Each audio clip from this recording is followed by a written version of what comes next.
Adam Stark's words can never do you justice. I am finite. Your words shine bright. Infinity. In the beginning, the Word was with God, and the Word was God.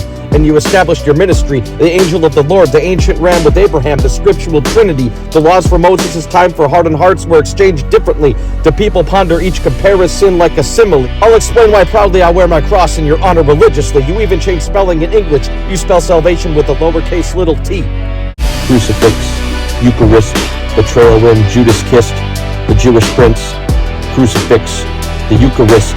Are you convinced to repent? Your omnipotence, your God in the flesh. Jesus felt his power go out. Delight's an understatement. Unhealthy girl touched his garment, and it defined her faith when she was healed after 12 years of pain, and she rose up despite the hemorrhage. In more than one way, he witnessed her blood flowed to give her life enrichment. The consensus is the daughter of Jairus was down for the count, but Jesus said to rise, and she did, watching with faith embraced, and Jairus' daughter gave him a standing ovation.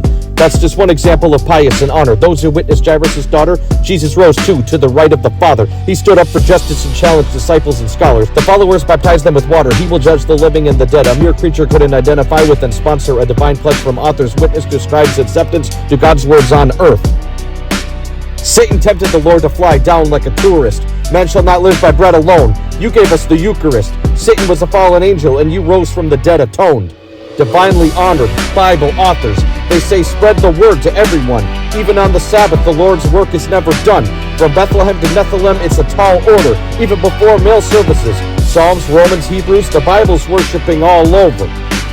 Gain knowledge and don't break the commandments that he mentioned. We're all striving for lessons. That's a double meaning I just said, but let's make it a triple meaning. Try again. Gain knowledge and be like Jesus, and don't break the commandments that he mentioned. What we're striving for is beneficial lessons.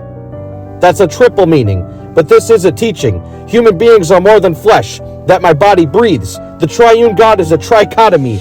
Jesus, am I right? Every time a human is born, there's flesh plus a spiritual form.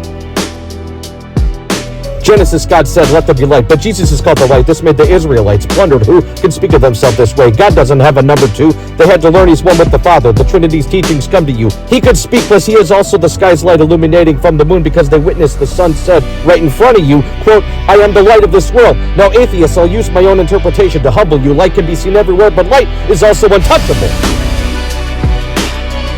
The blind man beggar sought you, Jesus, and he said, you healed his defect. Jesus could describe that man's defect on his very own crucifixion, saying, quote, I went through attrition. 2 miracles in one. If you will listen, blind men went from being a peasant to having supervision. Children belong to the kingdom of heaven. You should be like they are. Never cause them to stumble. A single discretion will hurt the most precious and could change hearts. Children praise Jesus in the temple. Wouldn't you do the same? Read the Gospels. Here's an example I'll show. If you read Mark, it highlights the blueprint he made. The Sermon on the Mount, a singular moment in history for you to bear in mind. Imagine witnessing this group rare sight. Christ died, and after 3 days he'd raised. Like the whale and the plant, it's the sign of Jonah. Then like a born-again Christian, you will find Jehovah. Jesus lived our worst human experiences, didn't fall into temptation of carnal desires. He spoke the hard truth about fear of resentment. For his name's sake, people will become martyrs for thy words. Jesus made a new covenant for us all to reach heaven. Death no longer means you cease to exist. Thanks to him, you can see your ancient brethren and those precious dead relatives that you miss. So pledge honor his teachings and enter life by his side. In heaven, eternal bliss awaits you, better than anything on earth can make you feel or yearn to change you. Appeal to Christ and no stranger. Don't worship the created, only worship the Creator. Find a Christian community as taught in Galatians. Compute, then find the right click to open up other options. Strengthen your faith. In terms of science, Alpha and Omega. People like me will learn to apply this. Jesus, you're the truth to churches, the first and the last of all kind. So in atoms and mass, it's just a matter of time. Micah and Jeremiah shows the fig tree was barren of its spiritual fruit. Jesus fulfilled the prophecy of what will happen to Israel's roots. Cursed it, but it didn't immediately fall like an older vine. Spring season, think we saw this Passover time.